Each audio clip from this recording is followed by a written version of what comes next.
भूतिया मकान एक हॉरर कहानी। अंधेरे में छुपी रहस्यमयी कहानी जब सुनी जाती है तो हर किसी की रूह कांप उठती है। भूतिया मकान और उसके आसपास के गांव वालों के बीच एक खौफनाक राज है जिसकी बातें हमेशा दिलों में बसी रहती है। इस हॉरर कहानी में हम एक युवक के साथ उसके दोस्तों को एक भूतिया मकान में जाने का साहस करते हुए देखेंगे। यह कहानी उनकी डरावनी और अजीब घटनाओं का सफर है जो उन्हें उनकी ही आत्मा की सच्चाई से मुकाबला करना पड़ेगा। भूतिया मकान का राज। गांव में एक पुराने मकान की कहानी बसी हुई थी जो सुनने वालों को भी डरा देती थी। मकान के आसपास की जगहें भी अजीब रहस्यों से भरी हुई थी। गांव वाले उस मकान के पास जाना नहीं चाहते थे क्योंकि वहां रात के समय अजीब आवाजें सुनी जाती थी और किसी का भी हौसला नहीं बनता था उसे छूने का। एक दिन गांव का युवक विक्रम, जो खुद को बहादुर समझता था, अपने दोस्तों सहित निर्णय लेता है कि वे उस मकान में रात बिताएंगे। इसके बावजूद कि उनके दोस्त इस विचित्र यात्रा में सहमत नहीं होते हैं, लेकिन विक्रम का जोर उन्हें भी राजी कर लेते हैं। उनकी यात्रा का आरंभ रात के अंधकार में होता है। जब वे मकान की ओर बढ़ते हैं, चांदनी की कमी में वे एक पुराने और बड़े मकान के सामने पहुंचते हैं।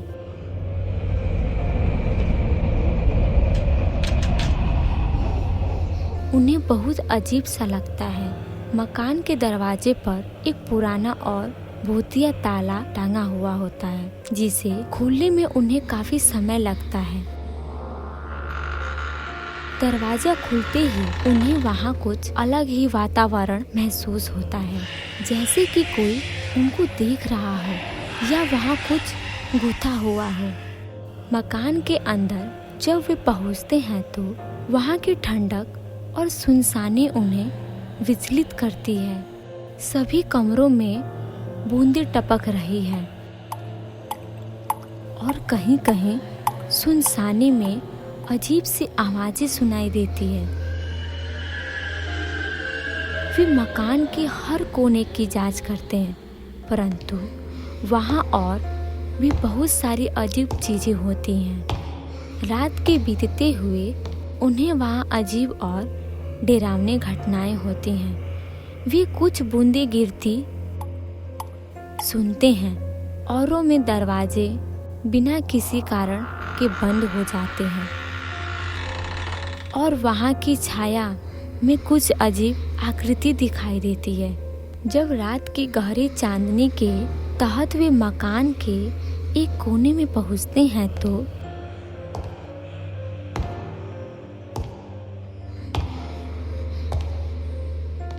वहाँ एक पुराना खुला बोर्ड सा होता है।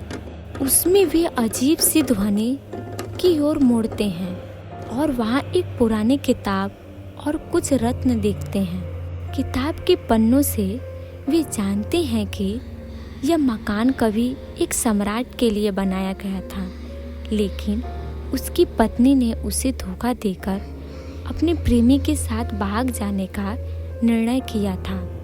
इस घोड़े में उसने खुद को जला दिया था और उसके साथ उसकी आत्मा भी बसी हुई थी।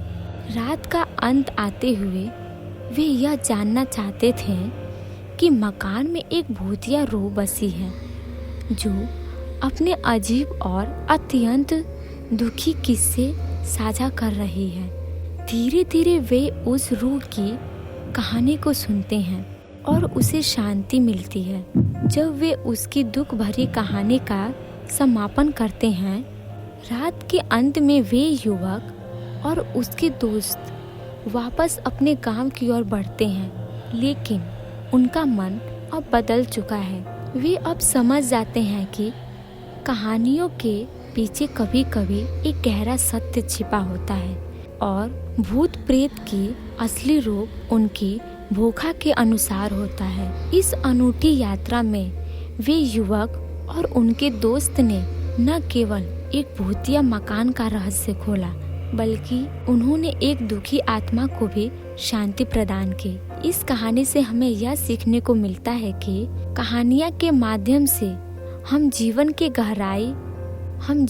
गहराइयों में छिपे सत्य को समझ सकते हैं और दूसरे की मदद करने का एक अद्भुत तरीका है। सास बहू की सीख, सहज समझदारी। बहुत समय पहले की बात है। एक छोटे से गांव में रहने वाली एक सुशील सी बहू थी जिसका नाम गीता था। गीता बहुत प्यारी और समझदार थी, लेकिन उसकी सास सरिता कभी खुश नहीं रहती थी। सरिता बहू के कारण ही गलती को ढूंढने में व्यस्त रहती थी।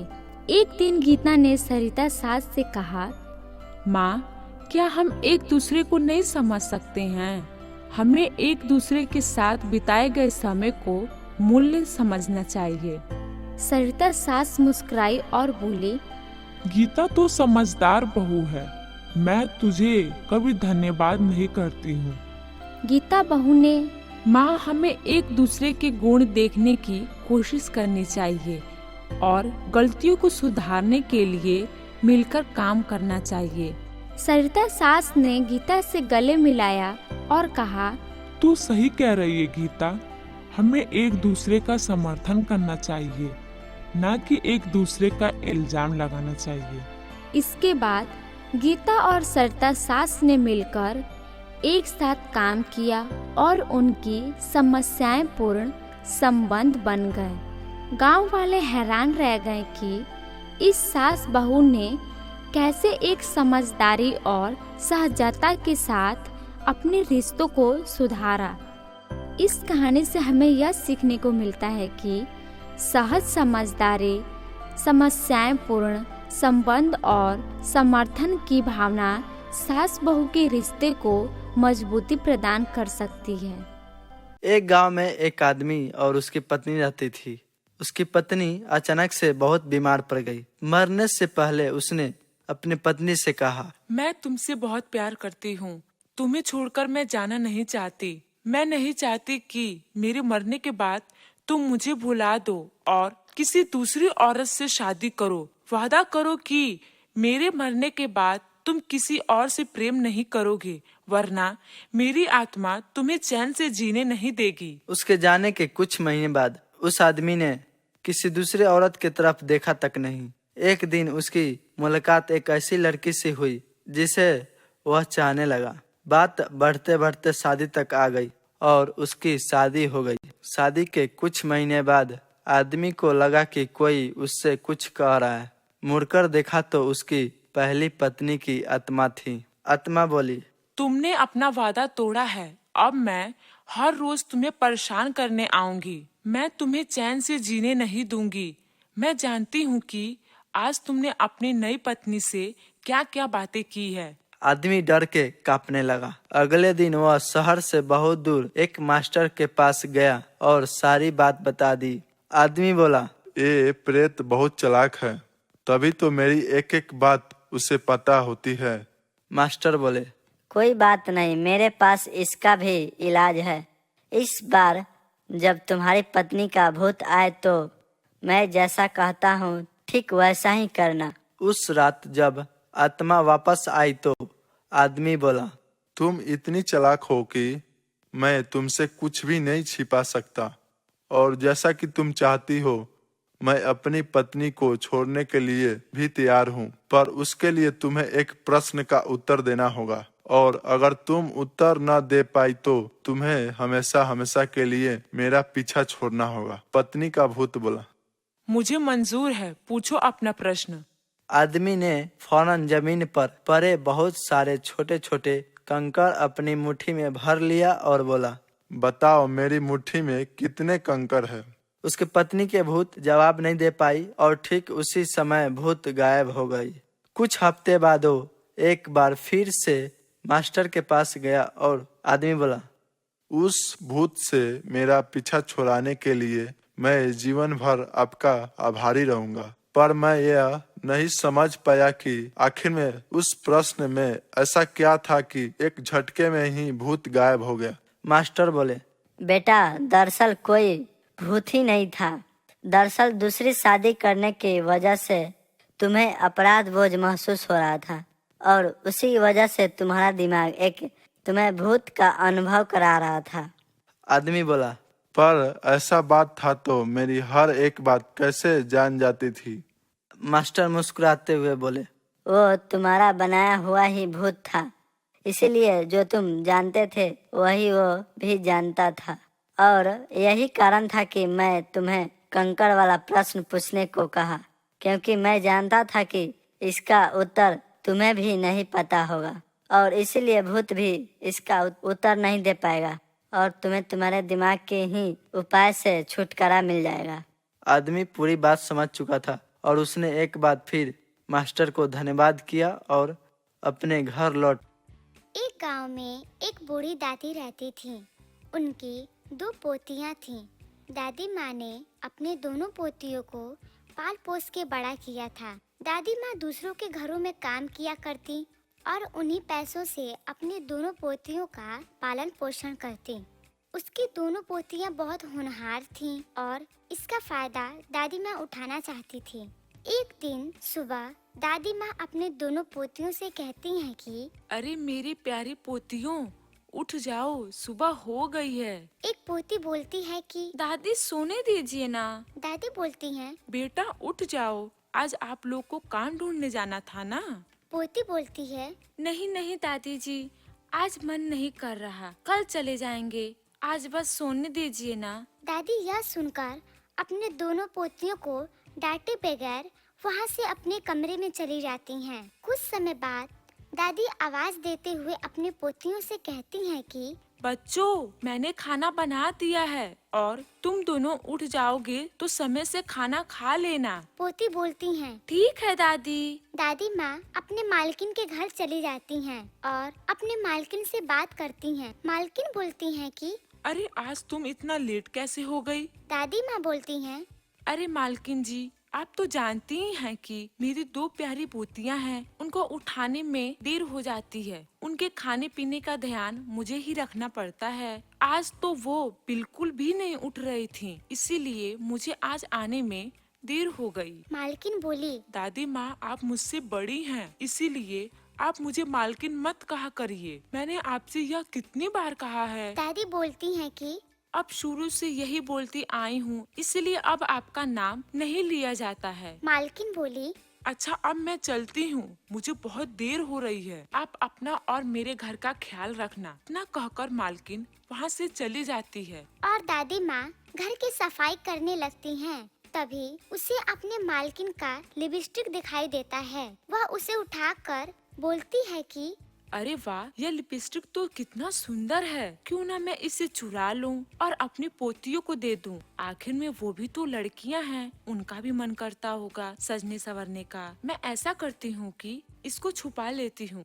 और वह लिपस्टिक को छुपा लेती है और रसोई घर में चली जाती है। वहाँ कुछ समय खड़े होने के बाद सोचते हुए बोलती है कि नहीं नहीं, मेरी मालकिन को मुझ पे बहुत विश्वास है, उनके इस विश्वास को तोड़ना नहीं चाहती। इतना सोचकर दादी माँ वहाँ से फिर अपने मालकिन के कमरे में चली जाती हैं। उस लिपस्टिक को उसे वहीं पर रख देती हैं। देखते हुए कहती हैं कि जब मालकिन आएंगी तो मैं उनसे मांग लूंगी। और वहाँ से चली जाती है। जब शाम होती है तो मालकिन अपनी एक दोस्त के साथ घर आती हैं। वह दोनों बैठकर बातें करती रहती हैं। तभी वहाँ दादी माँ आ जाती हैं। अपने मालकिन से कहती हैं कि मालकिन, मुझे आपसे एक चीज चाहिए। मालकिन बोलती हैं, हाँ हाँ कहो। दादी माँ बोलती हैं, मालकिन, मुझे आपकी वह लिपस्टिक बहुत अच्छी लगी। अगर आप मुझे मेरी पोतियों के लिए वो लिपस्टिक दे देती तो मुझे बहुत मेहरबानी रहती। मालकिन बोली,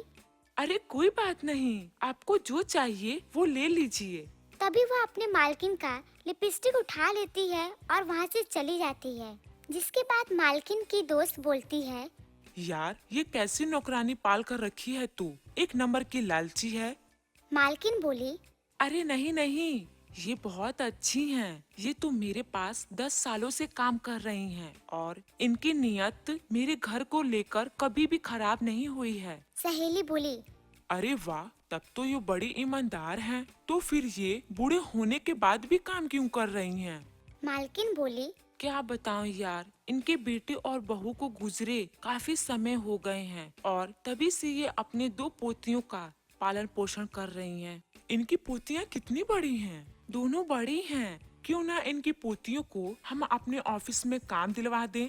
वेल आइडिया। इस तरह दोनों बात करके सो जाती हैं। तो दूसरी तरफ दादी जब अपने घर पहुंचती हैं, तो वह अपने पोतियों से कहती हैं कि बेटा ये देखो, मैंने तुम्हारे लिए क्या ले आया। दोनों देखकर सो जाती हैं। कुछ दिनों के बाद दादी बहुत बीमार पड़ जाती हैं और बोलती हैं कि बच्चों, अब मैं बीमार हो गई हूँ। तुम दोनों बाहर क्यों नहीं जाती काम करने के लिए? अगर तुम लोग बाहर जाती तो मेरा थोड़ा मदद हो जाता। बड़ी पोती बोलती है, दादी हमें नौकरी कौन देगा? और अभी तो हमारी पूरी पढ़ाई भी नहीं हुई है।